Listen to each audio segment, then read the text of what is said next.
अथ श्री अष्टलक्ष्मी स्तुतिः। रथमध्याम् अश्वपूर्वां गजनाद प्रबोधिनीं साम्राज्यदायिनीं देवीं गजलक्ष्मीं नमाम्यहम्। धनमग्निर्धनं वायुः धनं भूतानि पञ्च च प्रभूतैश्वर्यसन्धात्रीं धनलक्ष्मीं नमाम्यहम्। पृथ्वीगर्भसमुद्भिन्न नानाव्रीहिस्वरूपिणीं पशुसम्पत्स्वरूपां च धान्यलक्ष्मीं नमाम्यहम्। न मात्सर्यं न च क्रोधो न भीतिर्न च भेदधिः यद्भक्तानां विनीतानां धैर्यलक्ष्मीं नमाम्यहम्। पुत्रपौत्रस्वरूपेण पशुभृत्यात्मना स्वयं सम्भवन्ती च सन्तान लक्ष्मीं देवीं नमाम्यहम्।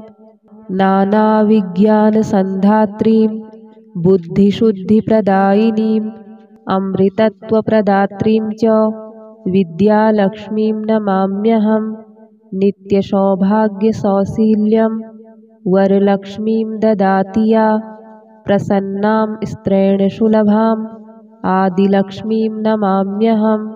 सर्वशक्तिस्वरूपां च सर्वसिद्धिप्रदायिनीं सर्वेश्वरीं श्रीविजयलक्ष्मीं देवीं नमाम्यहम्। अष्टलक्ष्मीं समाहार स्वरूपां तां हरिप्रियां मोक्षलक्ष्मीं महालक्ष्मीं सर्वलक्ष्मीं नमाम्यहम्। दारिद्र्यदुःखहरणं समृद्धिमपि सम्पदां सच्चिदानन्दपूर्णत्वम् अष्टलक्ष्मीस्तुतेर्भवेत्।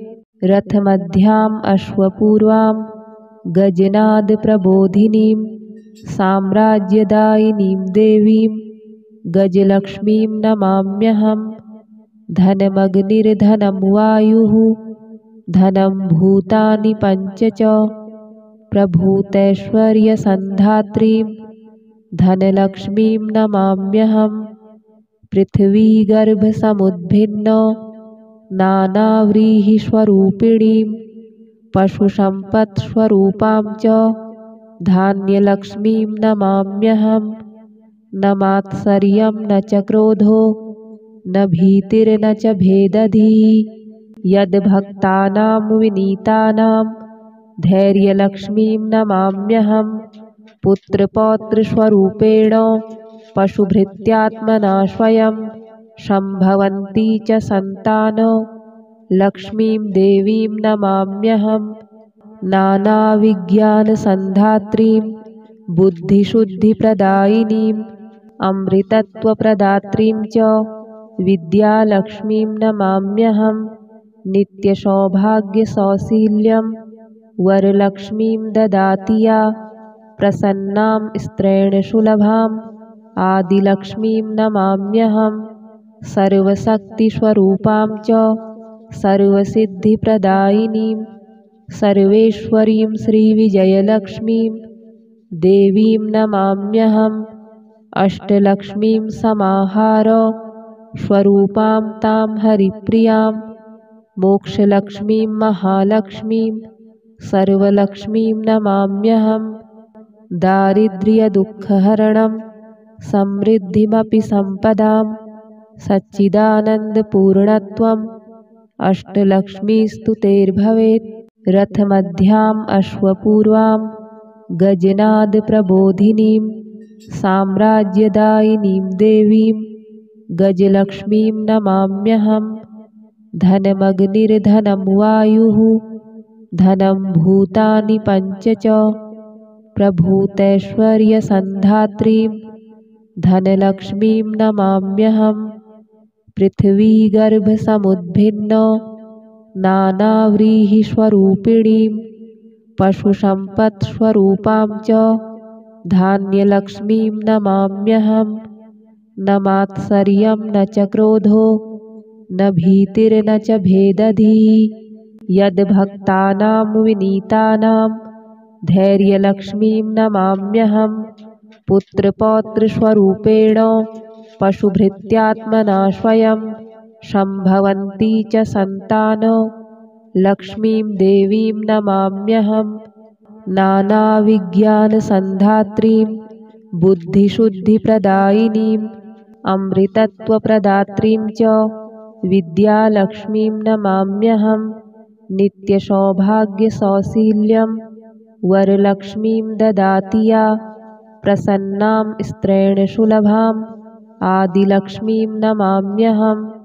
सर्वशक्तिस्वरूपां च सर्वसिद्धिप्रदायिनीं सर्वेश्वरीं श्रीविजयलक्ष्मीं देवीं नमाम्यहम्।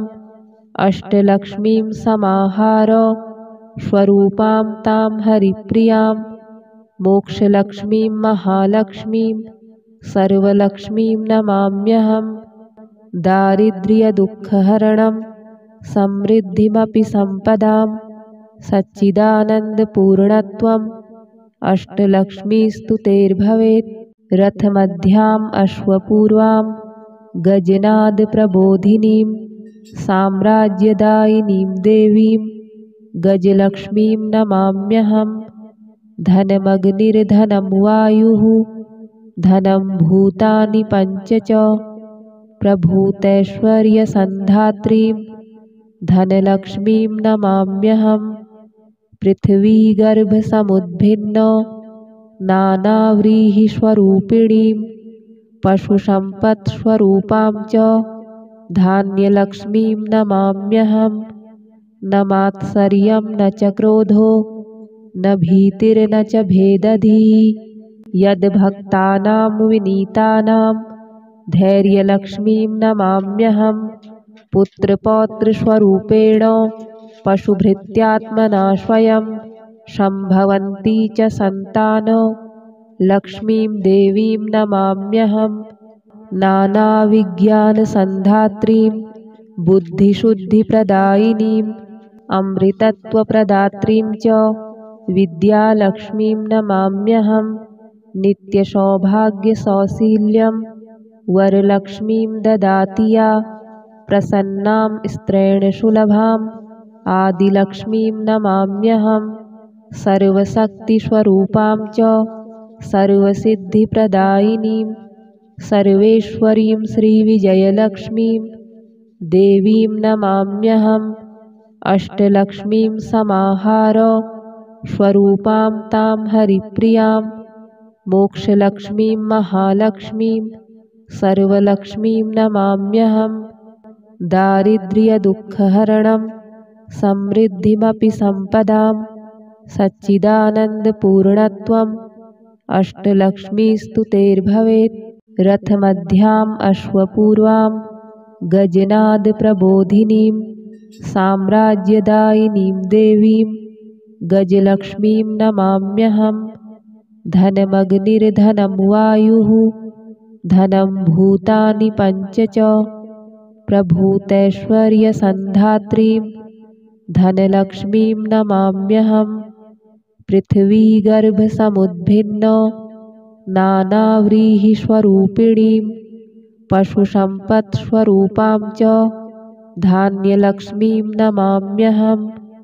न मात्सर्यं न च क्रोधो न भीतिर्न च भेदधिः यद्भक्तानां विनीतानां धैर्यलक्ष्मीं नमाम्यहम्। पुत्रपौत्रस्वरूपेण पशुभृत्यात्मना स्वयं सम्भवन्ती च सन्तानो लक्ष्मीं देवीं नमाम्यहम्। नानाविज्ञानसन्धात्रीं बुद्धिशुद्धिप्रदायिनीं अमृतत्वप्रदात्रीं च विद्यालक्ष्मीं नमाम्यहम्। नित्यसौभाग्यसौशील्यं वरलक्ष्मीं ददाति या प्रसन्नां स्त्रेण सुलभाम् आदिलक्ष्मीं नमाम्यहम्। सर्वशक्तिस्वरूपां च सर्वसिद्धिप्रदायिनीं सर्वेश्वरीं श्रीविजयलक्ष्मीं देवीं नमाम्यहम्। अष्टलक्ष्मीं समाहार स्वरूपां तां हरिप्रियां मोक्षलक्ष्मीं महालक्ष्मीं सर्वलक्ष्मीं नमाम्यहं। दारिद्र्यदुःखहरणं समृद्धिमपि सम्पदां सच्चिदानन्दपूर्णत्वम् अष्टलक्ष्मीस्तुतेर्भवेत्। रथमध्याम् अश्वपूर्वां गजनादप्रबोधिनीं साम्राज्यदायिनीं देवीं गजलक्ष्मीं नमाम्यहम्। धनमग्निर्धनं वायुः धनं भूतानि पञ्च च प्रभूतैश्वर्यसन्धात्रीं धनलक्ष्मीं नमाम्यहम्। पृथ्वीगर्भसमुद्भिन्नो नानाव्रीहिस्वरूपिणीं पशुसम्पत्स्वरूपां च धान्यलक्ष्मीं नमाम्यहम्। न मात्सर्यं न च क्रोधो न भीतिर्न च भेदधिः यद्भक्तानां विनीतानां धैर्यलक्ष्मीं नमाम्यहम्। पुत्रपौत्रस्वरूपेण पशुभृत्यात्मना स्वयं सम्भवन्ती च सन्तानो लक्ष्मीं देवीं नमाम्यहम्। नानाविज्ञानसन्धात्रीं बुद्धिशुद्धिप्रदायिनीम् अमृतत्वप्रदात्रीं च विद्यालक्ष्मीं नमाम्यहम्। नित्यसौभाग्यसौशील्यं वरलक्ष्मीं ददाति या प्रसन्नां स्त्रैणसुलभाम् आदिलक्ष्मीं नमाम्यहम्।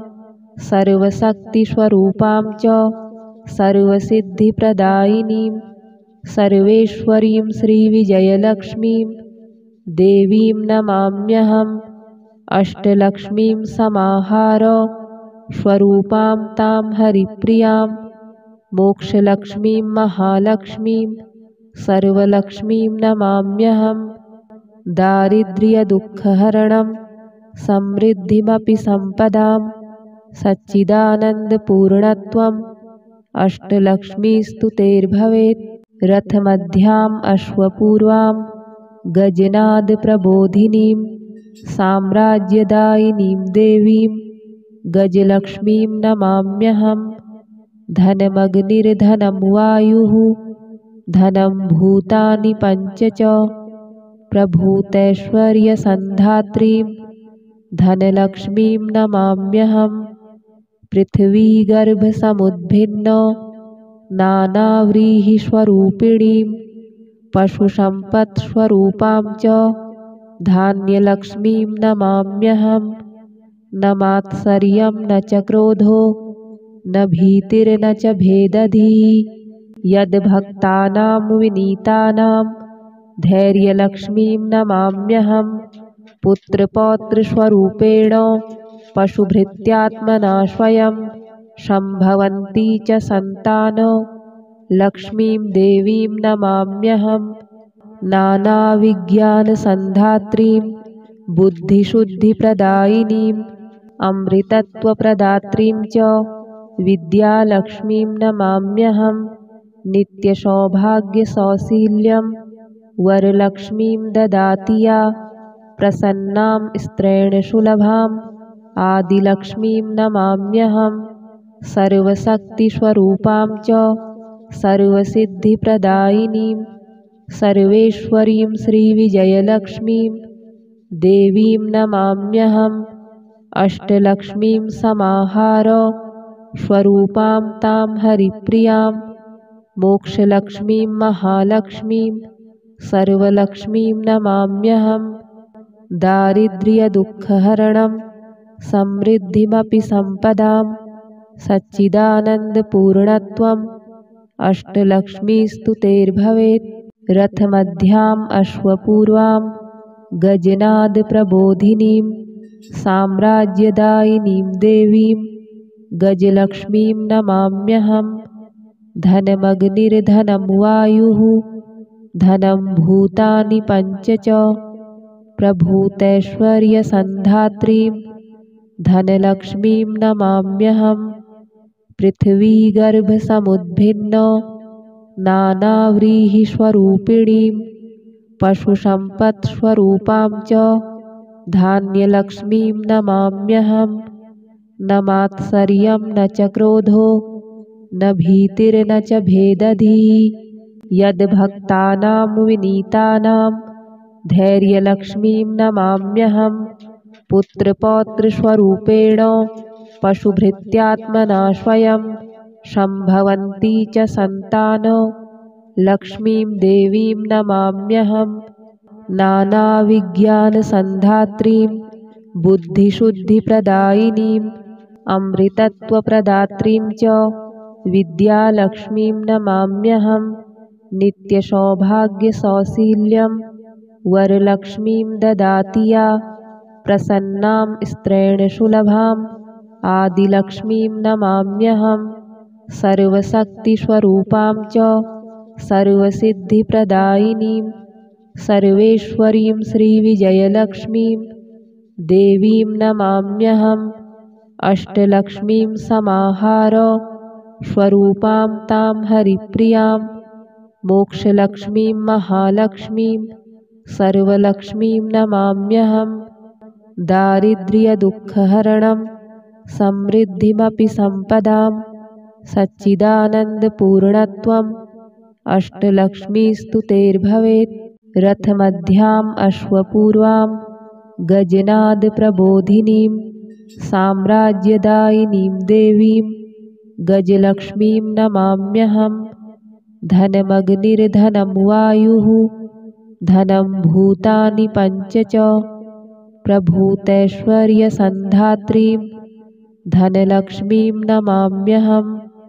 पृथिवीगर्भसमुद्भिन्न नानाव्रीहिस्वरूपिणीं पशुसम्पत्स्वरूपां च धान्यलक्ष्मीं नमाम्यहम्। न मात्सर्यं न च क्रोधो न भीतिर्न च भेदधिः यद्भक्तानां विनीतानां धैर्यलक्ष्मीं नमाम्यहम्। पुत्रपौत्रस्वरूपेण पशुभृत्यात्मना स्वयं सम्भवन्ती च सन्तानो लक्ष्मीं देवीं नमाम्यहम्। नानाविज्ञानसन्धात्रीं बुद्धिशुद्धिप्रदायिनीम् अमृतत्वप्रदात्रीं च विद्यालक्ष्मीं नमाम्यहम्। नित्यसौभाग्यसौशील्यं वरलक्ष्मीं ददाति या प्रसन्नां स्त्रेण सुलभाम् आदिलक्ष्मीं नमाम्यहम्। सर्वशक्तिस्वरूपां च सर्वसिद्धिप्रदायिनीं सर्वेश्वरीं श्रीविजयलक्ष्मीं देवीं नमाम्यहम्। अष्टलक्ष्मीं समाहार स्वरूपां तां हरिप्रियां मोक्षलक्ष्मीं महालक्ष्मीं सर्वलक्ष्मीं नमाम्यहम्। दारिद्र्यदुःखहरणं समृद्धिमपि सम्पदां सच्चिदानन्दपूर्णत्वम् अष्टलक्ष्मीस्तुतेर्भवेत्। रथमध्याम् अश्वपूर्वां गजनादप्रबोधिनीं साम्राज्यदायिनीं देवीं गजलक्ष्मीं नमाम्यहम्। धनमग्निर्धनं वायुः धनं भूतानि पञ्च च प्रभूतैश्वर्यसन्धात्रीं धनलक्ष्मीं नमाम्यहम्। पृथिवीगर्भसमुद्भिन्न नानाव्रीहिस्वरूपिणीं पशुसम्पत्स्वरूपां च धान्यलक्ष्मीं नमाम्यहम्। न मात्सर्यं न च क्रोधो न भीतिर्न च भेदधिः यद्भक्तानां विनीतानां धैर्यलक्ष्मीं नमाम्यहम्। पुत्रपौत्रस्वरूपेण पशुभृत्यात्मना स्वयं सम्भवन्ती च सन्तानो लक्ष्मीं देवीं नमाम्यहम्। नानाविज्ञानसन्धात्रीं बुद्धिशुद्धिप्रदायिनीम् अमृतत्वप्रदात्रीं च विद्यालक्ष्मीं नमाम्यहम्।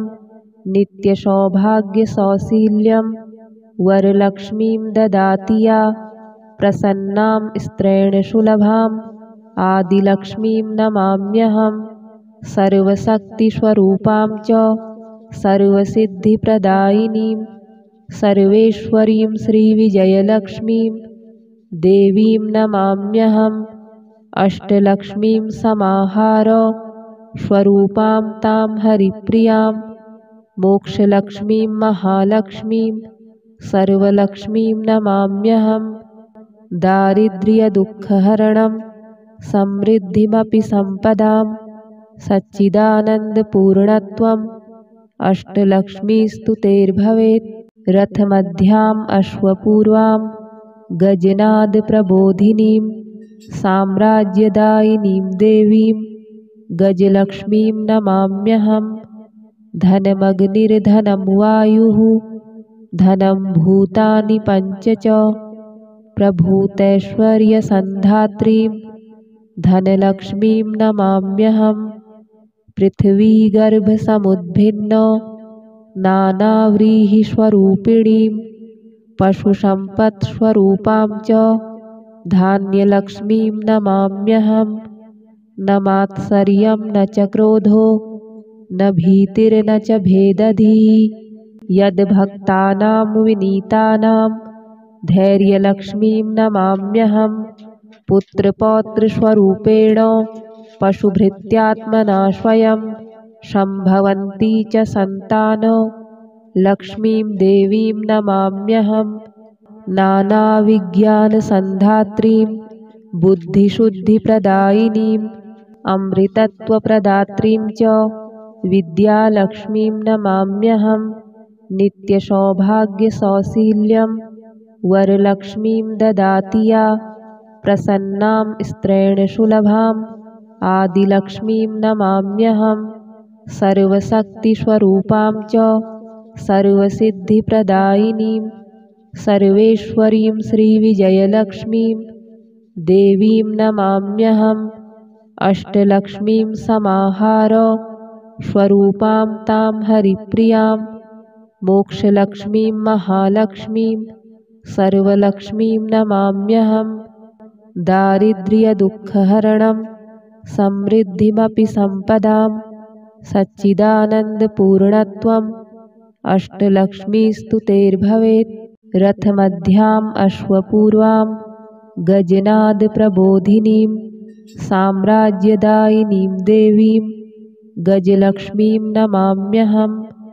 धनमग्निर्धनं वायुः धनं भूतानि पञ्च च प्रभूतैश्वर्यसन्धात्रीं धनलक्ष्मीं नमाम्यहम्।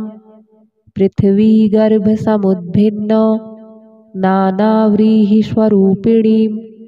पशुसम्पत्स्वरूपां च धान्यलक्ष्मीं नमाम्यहम्।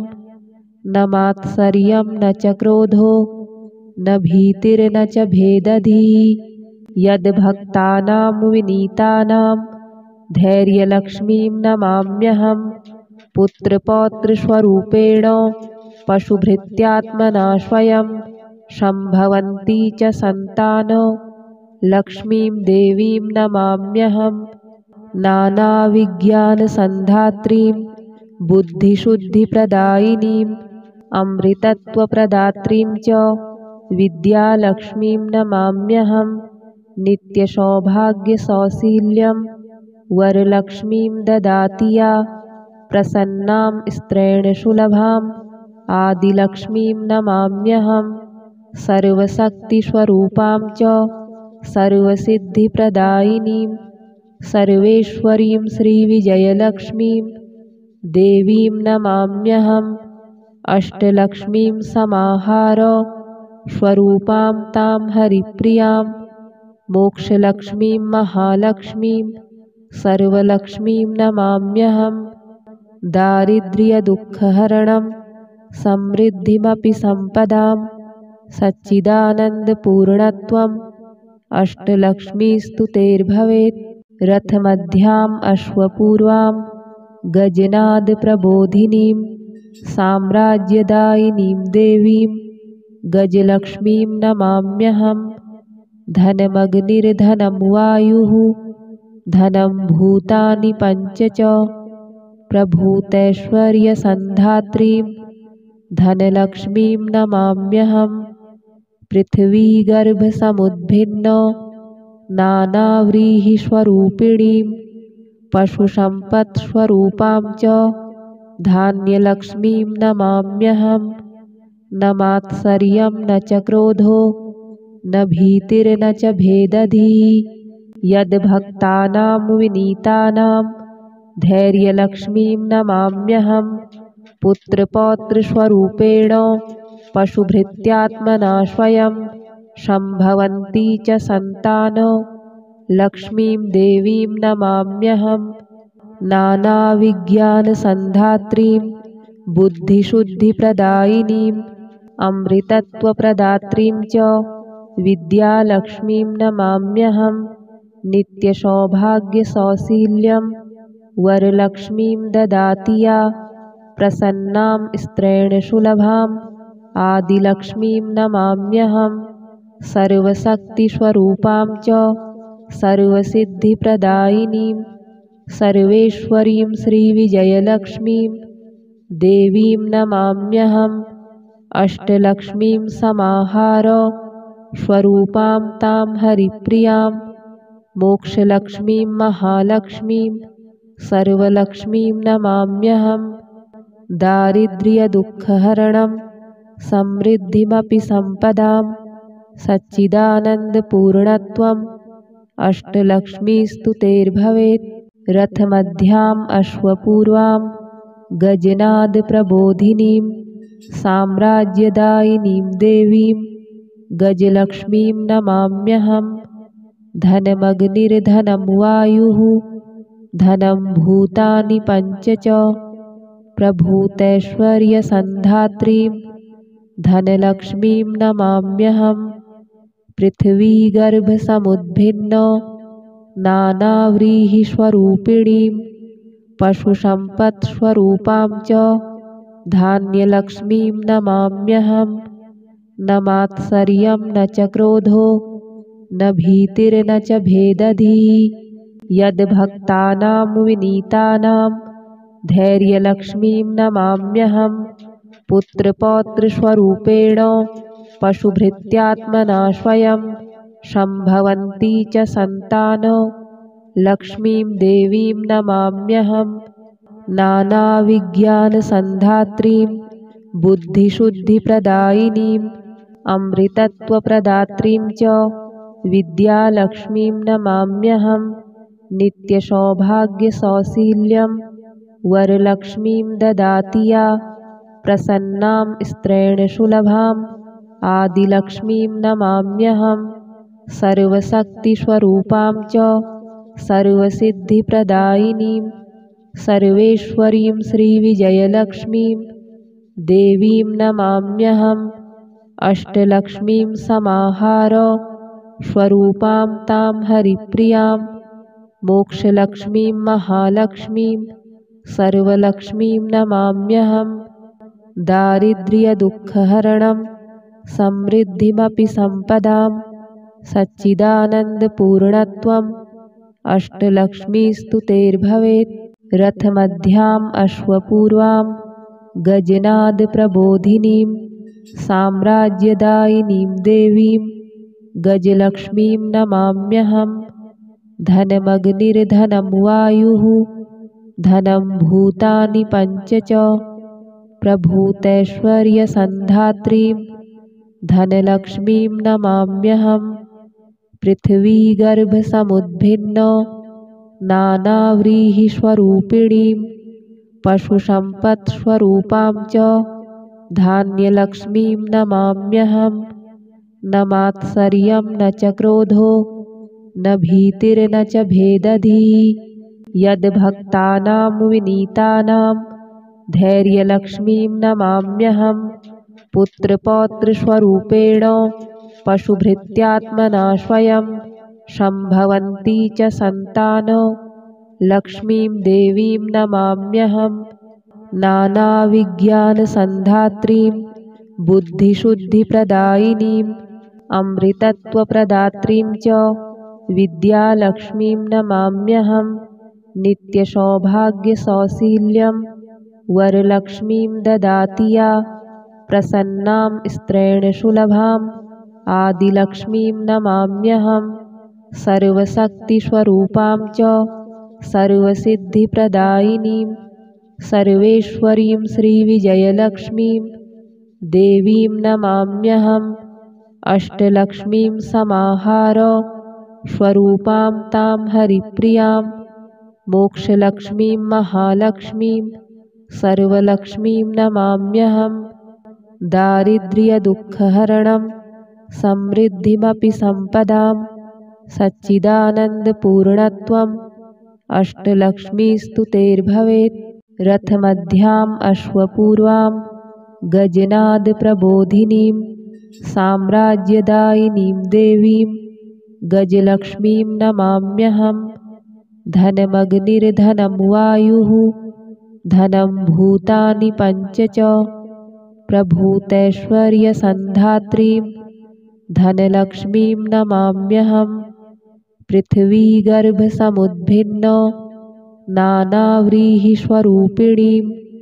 पशुसम्पत्स्वरूपां च धान्यलक्ष्मीं नमाम्यहम् न मात्सर्यं न च क्रोधो न भीतिर्न च भेदधिः यद्भक्तानां विनीतानां धैर्यलक्ष्मीं नमाम्यहम् पुत्रपौत्रस्वरूपेण पशुभृत्यात्मना स्वयं सम्भवन्ती च सन्तान लक्ष्मीं देवीं नमाम्यहम् नानाविज्ञानसन्धात्रीं बुद्धिशुद्धिप्रदायिनीम् अमृतत्वप्रदात्रीं च विद्यालक्ष्मीं नमाम्यहम् नित्यसौभाग्यसौशील्यं वरलक्ष्मीं ददाति या प्रसन्नां स्त्रैणसुलभाम् आदिलक्ष्मीं नमाम्यहम् सर्वशक्तिस्वरूपां च सर्वसिद्धिप्रदायिनीं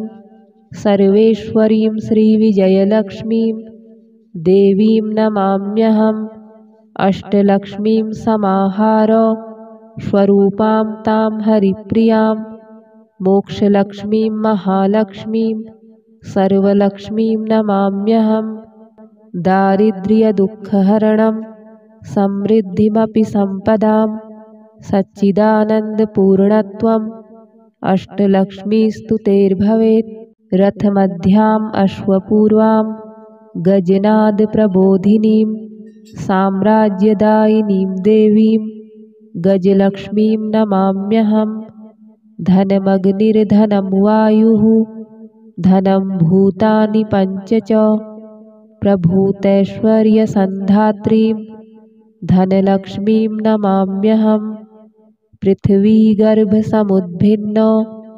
नानाव्रीहिस्वरूपिणीं पशुसम्पत्स्वरूपां च धान्यलक्ष्मीं नमाम्यहम् न मात्सर्यं न च क्रोधो न भीतिर्न च भेदधिः यद्भक्तानां विनीतानां धैर्यलक्ष्मीं नमाम्यहम् पुत्रपौत्रस्वरूपेण पशुभृत्यात्मना स्वयं सम्भवन्ती च सन्तान लक्ष्मीं देवीं नमाम्यहम् नानाविज्ञानसन्धात्रीं बुद्धिशुद्धिप्रदायिनीम् अमृतत्वप्रदात्रीं च विद्यालक्ष्मीं नमाम्यहम् नित्यसौभाग्यसौशील्यं वरलक्ष्मीं ददाति या प्रसन्नां स्त्रैणसुलभाम् आदिलक्ष्मीं नमाम्यहम् सर्वशक्तिस्वरूपां च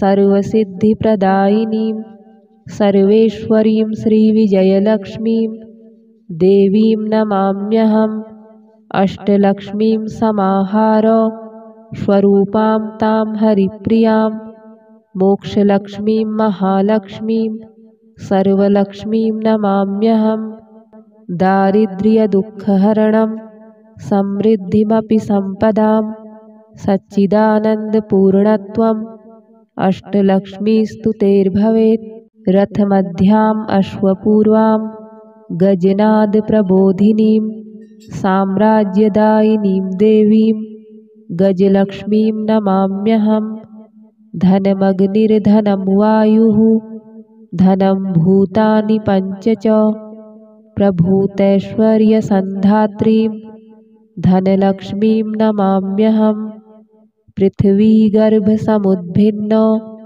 नानाव्रीहिस्वरूपिणीं पशुसम्पत्स्वरूपां च धान्यलक्ष्मीं नमाम्यहम्।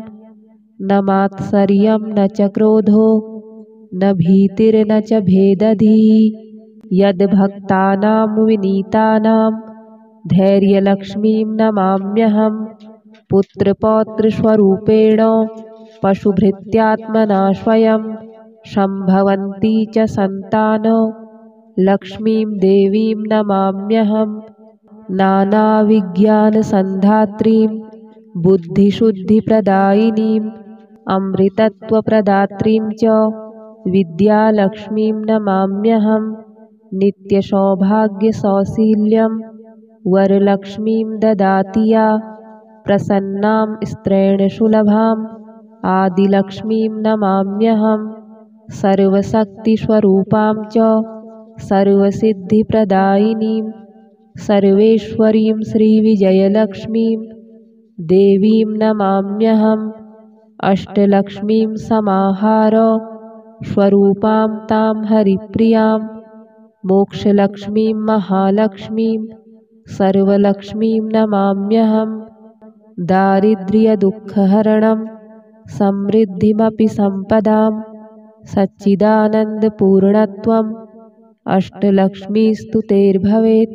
रथमध्याम् अश्वपूर्वां गजनादप्रबोधिनीं साम्राज्यदायिनीं देवीं गजलक्ष्मीं नमाम्यहम्। धनमग्निर्धनं वायुः धनं भूतानि पञ्च च प्रभूतैश्वर्यसन्धात्रीं धनलक्ष्मीं नमाम्यहम्।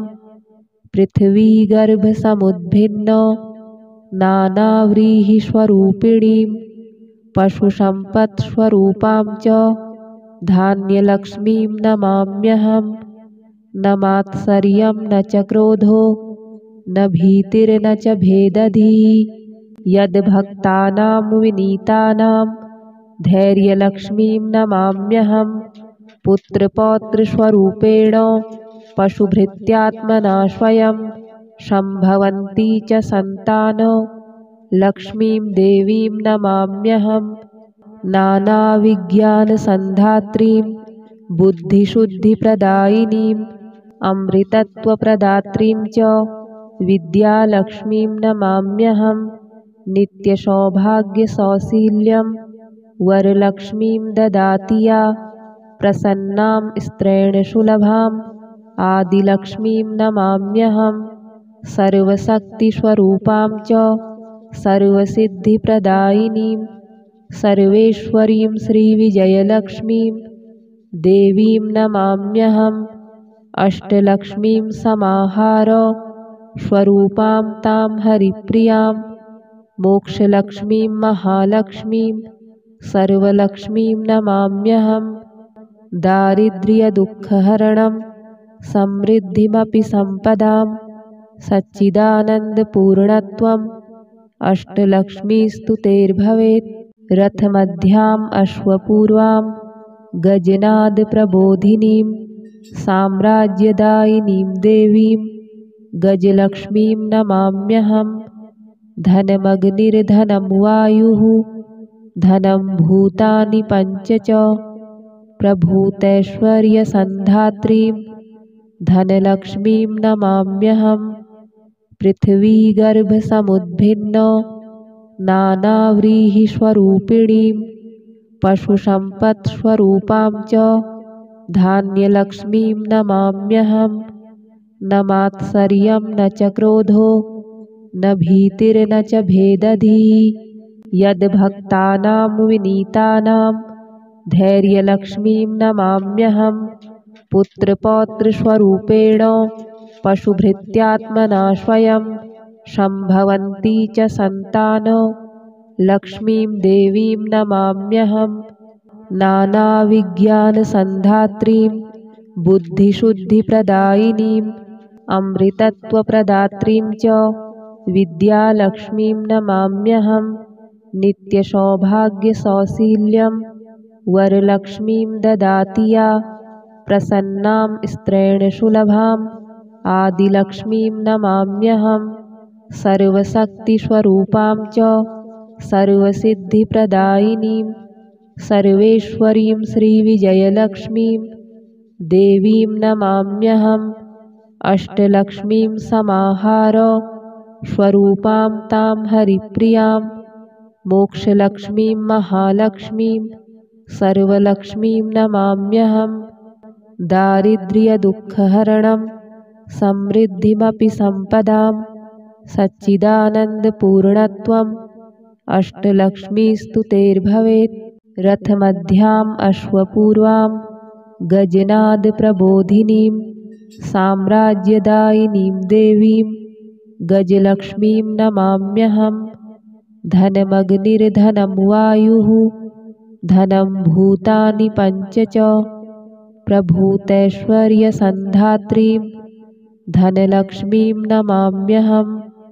पृथ्वीगर्भसमुद्भिन्न नानाव्रीहिस्वरूपिणीं पशुसम्पत्स्वरूपां च धान्यलक्ष्मीं नमाम्यहम्। न मात्सर्यं न च क्रोधो न भीतिर्न च भेदधिः यद्भक्तानां विनीतानां धैर्यलक्ष्मीं नमाम्यहम्। पुत्रपौत्रस्वरूपेण पशुभृत्यात्मना स्वयं सम्भवन्ती च सन्तान लक्ष्मीं देवीं नमाम्यहम्। नानाविज्ञानसन्धात्रीं बुद्धिशुद्धिप्रदायिनीं अमृतत्वप्रदात्रीं च विद्यालक्ष्मीं नमाम्यहम्। नित्यसौभाग्यसौशील्यं वरलक्ष्मीं ददाति या प्रसन्नां स्त्रैणसुलभाम् आदिलक्ष्मीं नमाम्यहम्। सर्वशक्तिस्वरूपां च सर्वसिद्धिप्रदायिनीं सर्वेश्वरीं श्रीविजयलक्ष्मीं देवीं नमाम्यहम्। अष्टलक्ष्मीं समाहार स्वरूपां तां हरिप्रियां मोक्षलक्ष्मीं महालक्ष्मीं सर्वलक्ष्मीं नमाम्यहम्। दारिद्र्यदुःखहरणं समृद्धिमपि सम्पदां सच्चिदानन्दपूर्णत्वम् अष्टलक्ष्मीस्तुतेर्भवेत्।